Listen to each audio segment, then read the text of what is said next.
dengan informasi kampanye Pilkada serentak dimulai hari ini hingga 6 Desember. Beberapa diantaranya menggelar pertemuan dengan konstituen.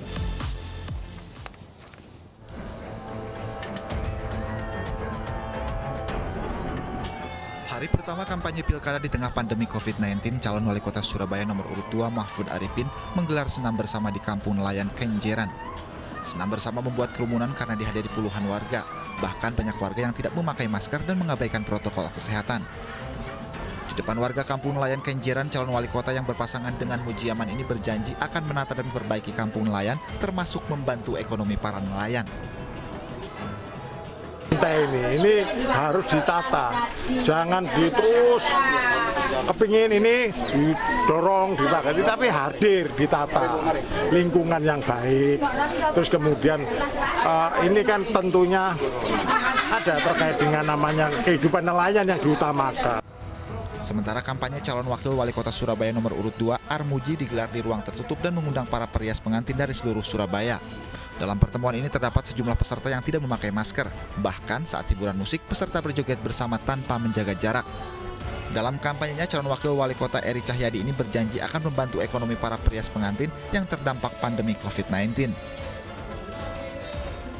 Karena mereka sekarang di pandemi, maka mereka jobnya juga akan berkurang karena kan dibatasi untuk event-event yang bersifat di dalam gedung.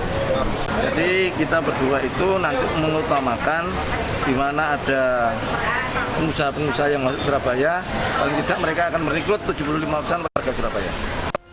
Dalam Pilkada Surabaya, paslon nomor urut 1 Eri Cahyadi Armuji diusung PDI Perjuangan dan PSI. Sementara paslon nomor urut 2 Mahfud Arifin Mujiaman diusung koalisi 8 partai, yaitu PKS, Golkar, P3, PKB, Nasdem, Demokrat, Gerindra, dan PAN.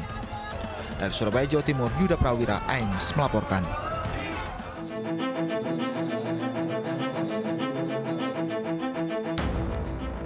Pilkada serentak 2020 memasuki tahapan kampanye.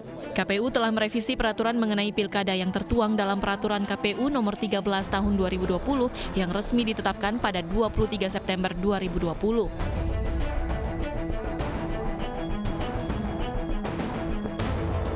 Digelar di tengah pandemi COVID-19, KPU membuat regulasi serta sanksi bagi pasangan calon yang berlaga di Pilkada 2020. Hal itu dikarenakan adanya kekhawatiran dari sejumlah pihak terkait potensi munculnya klaster pilkada, apalagi berkaca pada banyaknya pelanggaran protokol kesehatan saat pendaftaran. Untuk mencegah penularan COVID-19 selama kampanye, KPU mengeluarkan sejumlah larangan dan aturan. Kegiatan kampanye yang dilarang antara lain rapat umum, pentas seni, panen raya, dan konser musik. Kemudian gerak jalan santai dan sepeda santai. KPU juga melarang berbagai perlombaan, bazar, donor darah, bahkan kegiatan perayaan ulang tahun partai politik. Sedangkan kegiatan yang dibolehkan antara lain pertemuan terbatas, pertemuan tatap muka, debat publik, atau debat terbuka. KPU dalam aturannya juga membolehkan menyebarkan bahan kampanye, pemasangan alat peraga kampanye, serta kegiatan yang tidak melanggar undang-undang. Masa kampanye berlangsung dari 26 September dan berakhir di 5 Desember 2020. Sementara pemungutan suara pada 9 Desember 2020.